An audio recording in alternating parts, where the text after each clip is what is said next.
Hello friends, welcome to our channel. This is Aritra from আখি educare. আজকে আমাদের যে বিষয়টা নিয়ে আমরা আলোচনা করতে চলেছি সেটা হলো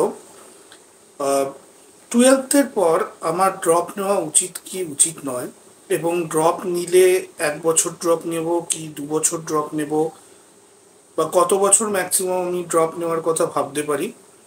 3 নম্বর হচ্ছে পার্শিয়াল ড্রপ কি এবং ফুল ড্রপ কি। তো আজকে আমরা এই সমস্ত বিষয়গুলো নিয়ে আলোচনা করতে চলেছি। তো পুরো ভিডিওটা আপনারা দেখতে থাকুন। স্টুডেন্ট এবং স্টুডেন্টদের বাবা মা যারা, প্রত্যেকেই বোঝার চেষ্টা করুন এবং রিয়ালিটিটাকে বুঝুন। তো আমরা যখন কেরিয়ার কাউন্সেলিং করি, যে সমস্ত স্টুডেন্টদের সাথে বা তাদের প্যারেন্টসদের সাথে যখন কথা বলি, একটা অবভিয়াস রিজন যেটা তারা মনে করছেন যে কেন ড্রপ নেওয়া উচিত, কেন কি অনেকেরই এটা মতামত যে বোর্ড এক্সাম এবং তার সাথে বিভিন্ন এন্ট্রান্স এক্সাম প্যারালালি নেওয়াটা একটু অসুবিধা হয়ে যাচ্ছে। এবং সত্যি অনেক ক্ষেত্রে দেখা যায়, মানে দুরকম জিনিসই আছে, দুরকম চিত্রই আছে আমাদের কাছে। একটা হলো যে এন্ট্রান্স পরীক্ষায় খুব ভালো রেজাল্ট হলো, র্যাঙ্ক হলো, কিন্তু তার যে এলিজিবিলিটি, অনেক সময় সেই মার্কসটা আমার বোর্ড এক্সামে উঠলো না। আবার বোর্ড এক্সামে আমি খুব ভালো নাম্বার পেলাম, 95% অ্যাভাব পেলাম, কিন্তু সেক্ষেত্রে এন্ট্রান্স এক্সামগুলোতে আমি অনেকটা পিছিয়ে পড়লাম। তো এই এটা কোয়াইট ন্যাচারাল হতে পারে, কিন্তু মানে প্রথম থেকে যদি আমরা সেরকমভাবে নিজেদেরকে প্রিপেয়ার করি, সেরকমভাবে প্ল্যান করে সেই ওরিয়েন্টেড আমরা পড়াশোনা করি, সেক্ষেত্রে সেটা হওয়ার চান্স অনেকটা কম। কেন কি যখন আমরা একটা ফ্লোতে থাকি, তখন আমাদের মানে পড়াশোনা করা এবং জিনিসটাকে গ্রিপে আনাটা অনেক সহজ হয়। তো সেক্ষেত্রে আমার মনে হয় যে ড্রপ 1 বছর নেওয়া যেতে পারে। মানে ড্রপ যেটা হচ্ছে যে 1 বছর স্টুডেন্টরা কোনো কলেজে ভর্তি হলো না, তার যেটা প্যাশন বা তার যেটা গোল, কেরিয়ার গোল, সেইটা নিয়ে সে পড়াশোনা করলো এবং সেই এন্ট্রান্সটা পরের বছর দিল। এবার এখানে আমাকে দুটো জিনিস বুঝতে হবে, যে আমি ড্রপ কখন নেব বা কখন নেওয়া উচিত। 1 নম্বর পয়েন্ট যেটা হচ্ছে যে এখন দিনের পর দিন কাট অফ মার্কস কিন্তু বাড়ছে, সেটা নিট হোক, জেই হোক, যেখানেই তোমরা যাও, প্রত্যেক জায়গাতেই কাট অফ মার্কসটা কিন্তু বাড়ছে দিনের পর দিন।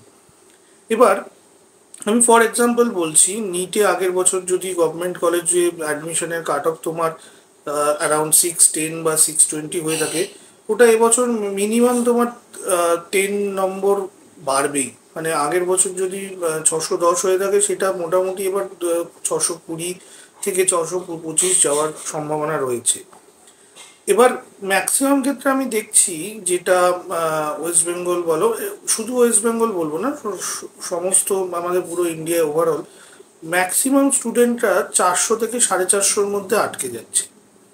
এবার তোমরা নিজেরা একটু চিন্তা ভাবনা করো যে 400 450 থেকে মোটামুটি 650, এটা টার্গেট করাটা কতটা যুক্তিযুক্ত, এবং সেই রকম ডেডিকেশন তোমরা থ্রু আউট দ্য ইয়ার তোমরা দিতে পারবে কিনা।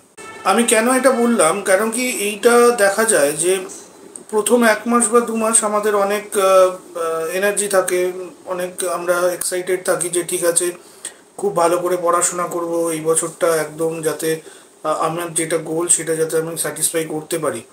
কিন্তু সমস্যা যেটা হয়, যখনই 1 2 মাস 3 মাস হয়ে যায় এবং যখন আমরা দেখি আমাদের বন্ধু বান্ধবরা বিভিন্ন কলেজে ভর্তি হয়ে গেছে, বিভিন্ন জায়গায় অলরেডি পড়াশোনা শুরু করে দিয়েছে, তখনই একটা প্যালপিটেশন হতে শুরু করে।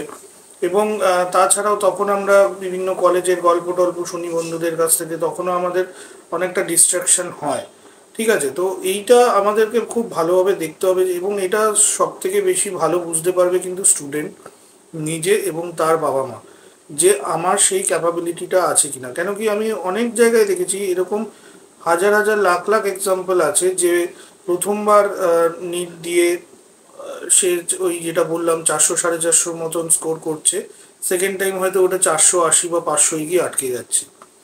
তো এইটা যদি তুমি এবার ভালো মানে পজিটিভ দিকও আছে, অনেকেই থার্ড টাইম নিট দিয়েও মানে তারা চান্স পেয়েছে এবং ভালো র্যাঙ্ক করেছে, কিন্তু সেই রকম ডেডিকেশনটা আমার আছে কিনা।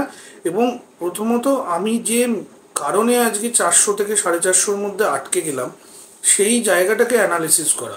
সেটা কি আমার এমসিকিউ যেগুলো কোয়েশ্চেন, আমি মক টেস্ট কম দিলাম বলে, বা কোনো চ্যাপ্টারগুলো আমার বোঝার কোনো গন্ডগোল আছে কিনা, বা এমসিকিউ যে করার যে ট্রিক্সগুলো, সেই ট্রিক্সগুলোর মধ্যে আমার কোনো গন্ডগোল আছে কিনা, যেরকম বিভিন্ন এলিমিনেশন রুল কোনটা হতে পারে, কীরকমভাবে আইডেন্টিফাই, কম সময়ে কি করে তুমি বুঝতে পারবে যে কোন অপশানটা কারেক্ট অপশান। এই সমস্ত জিনিসগুলো আমাদের অ্যানালিসিস করতে হবে, এবং তারপরেই আমি ডিসাইড করব যে আমি ড্রপ নেব কি নেব না। এবার যখন আমি ড্রপ নিচ্ছি, তখন কিন্তু ড্রপ নেওয়ার সাথে সাথে আমাদেরকে একটা ব্যাকআপ প্ল্যান রাখতে হবে।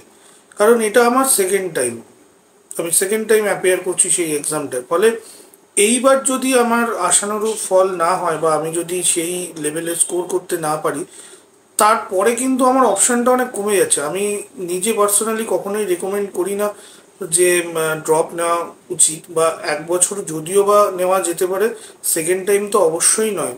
মানে সেই রকম ডেডিকেশন বা সেই রকম যদি তোমার মানে ইনক্রিজ অফ মার্কস যদি না হয়, মানে 400 থেকে তুমি হয়তো 600 পেলে, বা 610 পেলে, একটুর জন্য হয়তো তোমার গভর্নমেন্ট কলেজ আটকে গেল, সেটা একটা এক্সট্রা অর্ডিনারি কেস, মানে সেটা একটা এক্সেপশনাল কেস। সেই ক্ষেত্রে তুমি তাও থার্ড টাইম নিতে পারো, but most of the cases drop second time নেওয়া একদমই উচিত নয়। হ্যাঁ, সেখানে আমি যেটা বলছিলাম যে যখন আমরা ফার্স্ট টাইম ড্রপ নিচ্ছি, 1 বছরের জন্য ড্রপ নিচ্ছি, তখন আমরা যে এন্ট্রান্সটার জন্যই প্রিপেয়ার করি না কেন, তার সাথে কিছু আমাদের ব্যাকআপ প্ল্যান রাখতে হবে, এবং সেই এক্সামগুলোও আমাদের পরপর দিতে হবে। যেমন ধরো, আমি অনেক ভিডিওতে বলেছি যে যারা এমবিবিএস পড়তে চাইছো, নিট যাদের টার্গেট, নিট হলো না তারপরে কি? তো তোমরা সেটা নিজে আগে থেকে বোঝার চেষ্টা করো, এবং নিজে অ্যানালিসিস করো, এবং যদি তোমাদের মনে হয় সেক্ষেত্রে আমাদের মতন কিছু সংস্থার সাথেও তোমরা যোগাযোগ করতে পারো, আমরা হেল্প করতে পারি। যে নিট হলো না, তাহলে কি আমি বায়োটেকনোলজির দিকে যাব, বা বি ফার্মার দিকে যাব?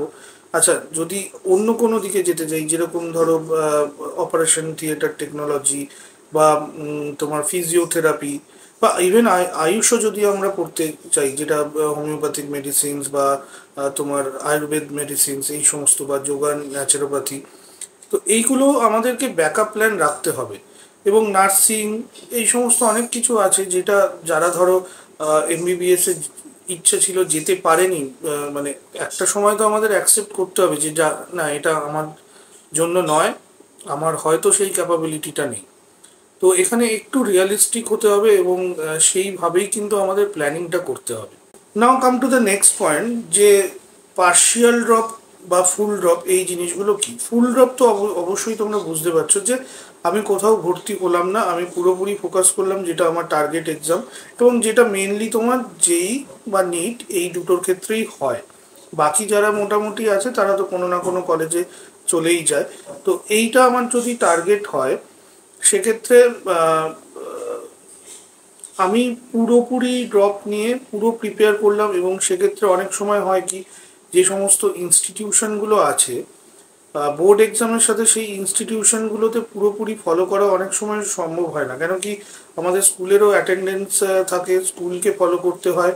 তো যারা ধরো নাও নি সেই রকম কোনো হেল্প, মানে কোনো ইনস্টিটিউশন থেকে আমি বলতে চাইছি, যেরকম বাইজুস আছে, বেদান্ত আছে, অ্যালেন আছে, আকাশ আছে, ফিটজি আছে, তো তারা সেইখানে একটা কোচিং তো নিতেই পারো ফুল টাইম, যেটা তোমার যখন আমরা বোর্ড এক্সামের জন্য থাকি, তো সেটা হয় না অনেক সময়। তো অনেকে ম্যাক্সিমামই হয়তো মক টেস্ট দেয়, কিন্তু ফুল কোচিংটা নিতে পারে না। তো যারা ড্রপ দিচ্ছ, তারা প্রথমত ফুল কোচিং নিতে পারো, এবং তার সাথে আমাদের প্রচুর মক টেস্ট করতে হবে। মানে আমি দেখছিলাম একটা রিসেন্ট ভিডিওয়, মানে তোমার যে একটি ছেলে নিটের আনসার পেপার তো অনেক জায়গায় বেরিয়ে গেছে, আনসার কীরকম কী হবে, তো তার মোটামুটি হিসেব মতন সে 715 পাচ্ছে। তো সেই ছেলেটা, আমি দেখছিলাম 65,000 এমসিকিউ সে করেছে। তাহলে মানে বুঝতে পারছো যে আমাদের প্রিপারেশন লেভেলটা কোন জায়গায় থাকতে হবে। তো তুমি 65,000 না করতে পারো, অ্যাটলিস্ট তোমাকে টার্গেট করতে হবে 40 to 50,000।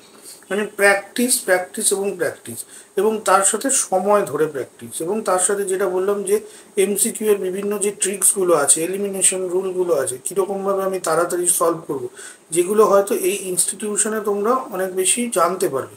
এবং তার সাথে আমি বলবো এখন বিভিন্ন এই সমস্ত যে ইনস্টিটিউশন তাদের টেলিগ্রাম চ্যানেল আছে, হোয়াটসঅ্যাপ চ্যানেল আছে, সেখানে তারা বিভিন্ন রকম কোশ্চেন শেয়ার করতে থাকে, বিভিন্ন স্টাডি মেটেরিয়াল দিতে থাকে, সেইগুলোও তোমরা পারলে কালেক্ট করো এবং একটা প্রপার প্ল্যান করো যে আমি দিনে 10 ঘন্টা 12 ঘন্টা পড়বো, তার মধ্যে 6 ঘন্টা হয়তো আমি সেলফ স্টাডিজ করলাম, 4 ঘন্টা হয়তো আমি কোয়েশ্চেন আনসার করলাম, 2 আওয়ার্স হয়তো আমি ক্লারিফিকেশন করলাম, যে ডাউটসগুলো আছে সেগুলো ক্লারিফাই করলাম।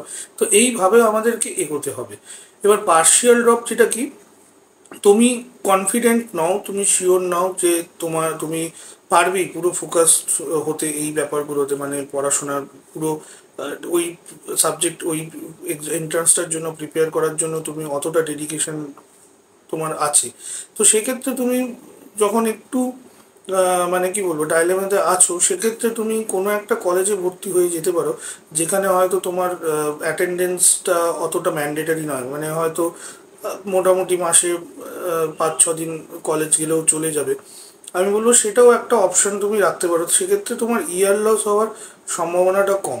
বিশেষ করে এইটা যারা ধরো থার্ড টাইম এই এক্সামগুলো দিতে চাইছো তারা তো অবশ্যই করো, মানে সেকেন্ড টাইম দেওয়ার পর যদি সাকসেসফুল না হও, সেক্ষেত্রে আমি বলবো কোনো কলেজে ভর্তি হয়ে যাও এবং তার প্যারালালি তুমি প্রিপেয়ার করো, যেখানে একটু কম কলেজে গেলেও হবে সেই রকম কলেজ তোমরা চয়েস করতে পারো। আর লাস্টলি আমি যেটাই বলবো যে নিজের যদি সেলফ কনফিডেন্স না থাকে এবং বাবা মারও যদি তাদের মানে ছেলে মেয়ের উপর সেই কনফিডেন্সটা না থাকে, সেক্ষেত্রে ড্রপ নিও না, কোথাও ভর্তি হয়ে যাও। মানে একটা সময় আমাকে মানে এটা রিয়েলাইজ করতে হবে যে সব কিছু হয়তো সবার জন্য নয়, বা সেটার জন্য যে মেরিট বা যে এফোর্টটা লাগে সেটা হয়তো তোমার কোথাও খামতি হচ্ছে। সেক্ষেত্রে আমি বলবো তুমি অ্যাডমিশন নিয়ে নাও, কারণ কি এখন সব কিছুরই মানে তুমি প্রপার ওয়েতে যদি শিখতে পারো, সব কিছুরই দাম আছে এবং সব কিছুতেই তুমি রোজগার করতে পারবে। এরকম নয় যে এমবিবিএস হলো না মানে আমার লাইফটা একদম শেষ হয়ে গেলে, এরকম কোনো ব্যাপার না, বা আইআইটি হলো না বলে যে আমার পুরো লাইফটা শেষ হয়ে গেল, এরকম কোনো ব্যাপার না। মানে অনেক, দেখো আইআইটিতেও আমি বলছি সবাই যে ফেসবুক গুগল বা মাইক্রোসফটে চাকরি পায় সেরকম নয়।